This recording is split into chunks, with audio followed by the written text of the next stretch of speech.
diferença entre o Jesus mundano e o Jesus real. É impressionante como algumas pessoas que raramente leem a Bíblia são rápidas no gatilho na hora de citar um versículo bíblico quando discutem com cristãos. Não julgueis. Essa frase é utilizada muitas vezes para calar-nos e impedir-nos de tocar em questões morais.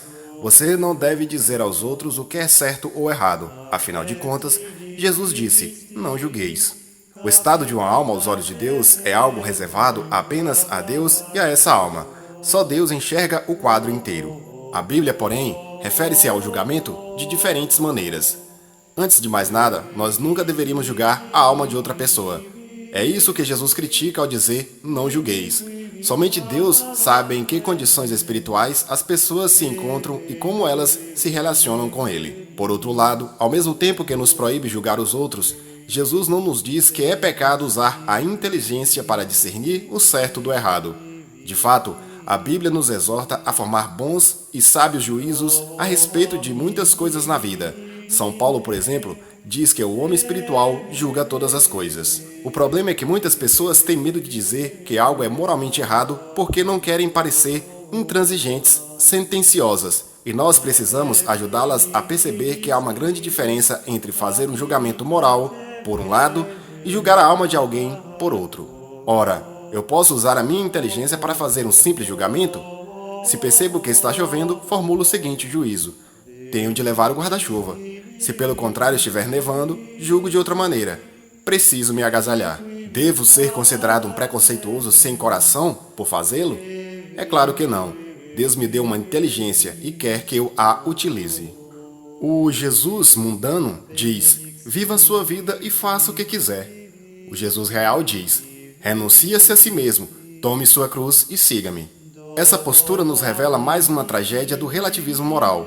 Ele nos impede de amar as pessoas. Ele pode tornar-nos indiferentes às necessidades das pessoas que Deus colocou em nossa vida. Em vez de tratar com amor e solidariedade os irmãos que vemos tropeçar na vida, fazemos-nos apáticos e desentendidos. Imitamos o exemplo de Caim, que disse: sou porventura eu o guarda de meu irmão? Isso não é amor. Saiamos logo da cultura do relativismo e mostremos mais amor às pessoas que fazem parte da nossa vida, partilhando com elas a verdade.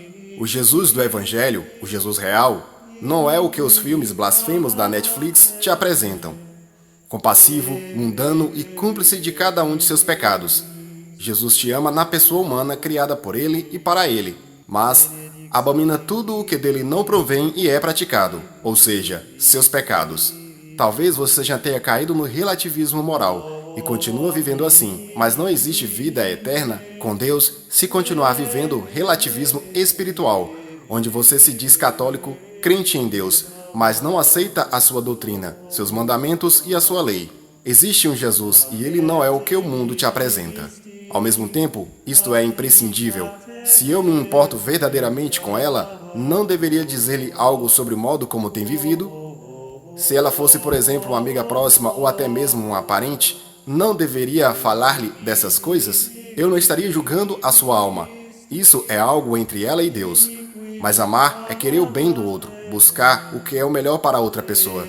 E se eu realmente a amo, não haverá prova maior desse amor do que procurar endireitá-la, mostrar-lhe o bom caminho. Eu devo, é claro, ser prudente, falar no tempo e de modo conveniente, com fina delicadeza, humildade e compaixão. Mas ficar sentado de braços cruzados sem nunca compartilhar com ela a verdade não é, por certo, uma grande prova de amor. É como se eu visse a minha filha de 2 anos a ponto de tocar a boca quente do fogão e lhe dissesse: olha, eu não faria isso, mas não quero julgar. Faça o que a fizer feliz. Imagine ainda que a minha filha, que ainda não sabe falar, está prestes a jogar-se na piscina e eu lhe digo: bom, se é o que deseja fazer, eu pessoalmente não o faria, mas não quero lhe impor minhas opiniões. A vida é sua. Seria isso um gesto de amor? Evidentemente não.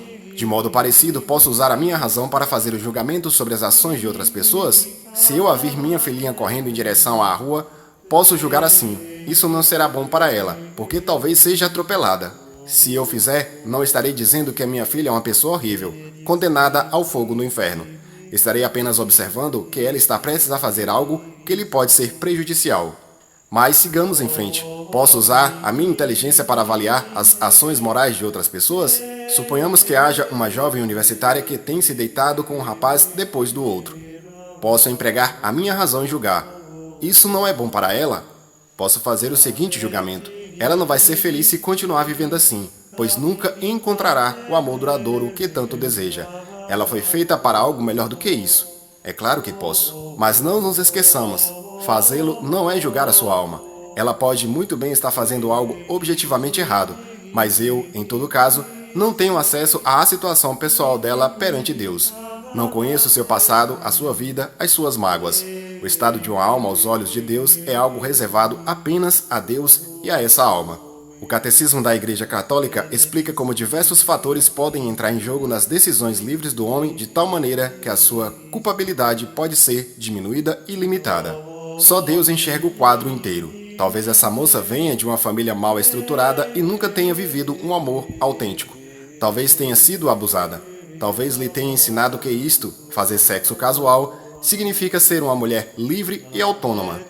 Essa jovem não precisa que eu a condene ao inferno. Ela precisa conhecer o amor de Deus e sua misericórdia e os planos que Ele tem para a vida dela. Louvado seja nosso Senhor Jesus Cristo, para sempre seja louvada e sua mãe, Maria Santíssima.